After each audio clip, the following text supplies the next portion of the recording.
Bem-vindo ao terceiro dia do nosso devocional. Essa semana a gente está estudando sobre como construir a nossa identidade através da revelação de quem Deus é.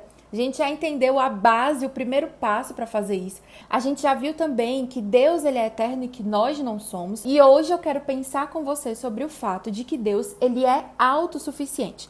Então os versículos que eu separei para a gente pensar aqui, eles estão lá em Salmos, capítulo 50, do versículo 7 ao 12. Também em Atos, capítulo 17, versículo 24 a 25 e Filipenses 4, 19. E antes a gente mergulhar no nosso estudo, na certeza de que o nosso Deus é autossuficiente, eu quero te lembrar de deixar aqui o seu like para que o YouTube entenda que esse vídeo é interessante e mostre para outras mulheres e a palavra de Deus consiga chegar a mais corações. Então, primeiro eu quero começar aqui lendo com você os versículos de hoje. Salmo 50, do versículo 7 ao 12, diz o seguinte: Escute, meu povo, e eu falarei, ó Israel, e eu testemunharei contra você. Eu sou Deus, o seu Deus. Eu não o repreendo pelos seus sacrifícios, nem pelos holocaustos que você continuamente me oferece. Não aceitarei os novilhos da sua casa, nem bodes dos seus apriscos, pois são meus todos os animais do bosque, e o gado aos milhares sobre as montanhas. Conheço todas as aves dos montes, e são meus todos os animais que vivem no campo. Se eu tivesse fome, não teria necessidade de dizê-lo a você, pois meu é o mundo e a sua plenitude. Então aqui Deus está se colocando como aquele que criou todas as coisas e que tem, é dono de tudo. Então ele não precisa das nossas ofertas, que a gente faça nada por ele. Atos 14, 24 a 25, ele diz: O Deus que fez o mundo e tudo que nele existe, sendo ele Senhor do céu e da terra, não habita em santuários feitos por mãos humanas, nem é servido por mãos humanas como se precisasse de alguma coisa, pois ele mesmo é quem a todos dá vida, a respiração e tudo mais. E por último, Filipenses 4,19. E o meu Deus, segundo a sua riqueza em glória, há de suprir em Cristo Jesus tudo aquilo de que vocês precisam. Deus, ele é autossuficiente, ou seja, ele não tem nenhuma necessidade.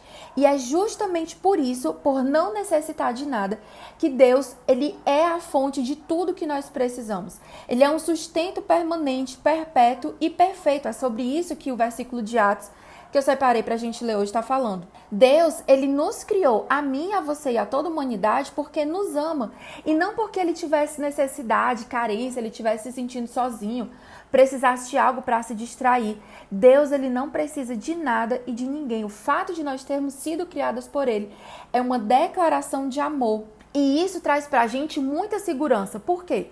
Porque se Deus não precisa de nada, ele não pode ser manipulado por ninguém. A vontade dele não pode ser usada contra ele para que algo seja feito. E isso faz com que Deus seja alguém que é imutável, algo que nós não somos. E Pri, por que isso me faz descansar? Porque você pode ler a palavra de Deus e perceber que ela permanece. Porque você pode sentir a necessidade de algo e buscar no seu Pai. Porque se ele é o criador de todas as coisas, se ele é o provedor de tudo, tudo que você precisa vai estar nele. Só que o nosso problema reside no fato de que nós necessitamos das coisas porque nós somos criaturas, né? Fomos criadas por Deus.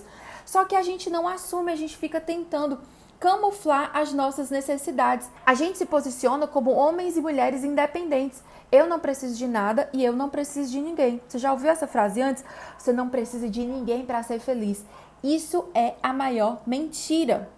Porque essas necessidades, elas foram colocadas por Deus em nós, com o intuito de fazer com que a gente se volte para Ele, a fonte da vida, a fonte de todas as coisas, a fonte da verdadeira alegria. Só que no lugar de beber na fonte que é Deus, eu fico satisfazendo a minha sede com lama. Eita, Pri, pegou pesado. Nesse caso não fui eu, tá lá em Jeremias capítulo 2.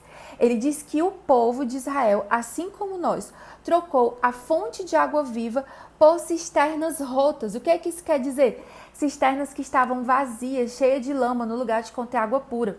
E todas as vezes que a gente deixa de depender de Deus, da provisão dele, daquilo que ele pode fazer por nós, de buscar a solução nele e buscamos, confiamos e baseamos a nossa alegria, a nossa satisfação em nós mesmas, em outras pessoas ou em outras coisas, a gente está fazendo o mesmo caminho que o povo de Israel, deixando de beber da fonte de água limpa para tentar saciar a sede do nosso coração com lama. E esse buscar Deus em lugares errados faz com que a nossa identidade seja distorcida. Rouba de nós a capacidade de nós sermos parecidas com Jesus, porque nós trocamos Deus pelos pequenos ídolos do nosso coração. E isso, gente, é pecado de idolatria. E além de levar à morte, o pecado ele distorce tudo de bom que Deus colocou em você. E qual é a solução, Pri? Para eu vencer a minha autossuficiência ou a minha dependência de outras pessoas e de outras coisas? A solução para a nossa vida é cumprir o nosso propósito, que é sermos filhas de Deus semelhantes a Jesus, sermos parecidas com Jesus. E o nome que a Bíblia usa para esse processo é o processo de santificação. E dentro dele, a gente aprende a depender mais de Deus e ser menos autossuficiente. Então, eu quero te falar aqui 4 passos, 4 coisas para você se tornar mais dependente de Deus e menos dependente de você mesmo. A primeira coisa é que a gente precisa aprender com Jesus a como responder a essas necessidades. Jesus, ele tinha conhecimento de quem o Deus Pai era. Então, ele não caía na lábia das tentações. Quando Satanás tentou Jesus no deserto, ele não caiu. Ele tinha certeza de quem Deus era. O conhecimento profundo que ele tinha do Pai fez ele permanecer firme. Segunda coisa, quando Jesus foi tentado, ele respondeu com o quê? A palavra de Deus. A palavra ela precisa estar gravada no seu coração. E ela vai ser como uma espada que você vai sacar todas as vezes que a sua necessidade tentar te arrastar para longe de Deus. A terceira coisa é que você e eu, nós precisamos confessar a nossa tendência de confiar nos nossos próprios recursos e em outras pessoas. É quando você confessa, quando você reconhece o seu pecado diante de Deus, que o Espírito Santo vem e traz cura para o seu coração. E a última coisa é você entender que o reino de Deus pertence àqueles que são pobres de espírito. E ser pobre de espírito é justamente você entender que você não tem nada, que você não é ninguém, mas que em Deus você tem todas as suas necessidades saciadas e a sua identidade alinhada. O meu desafio para você hoje, e aí eu quero saber quem cumpriu o desafio de ontem. Me marca lá nos stories, me conta se você fez o desafio de ontem.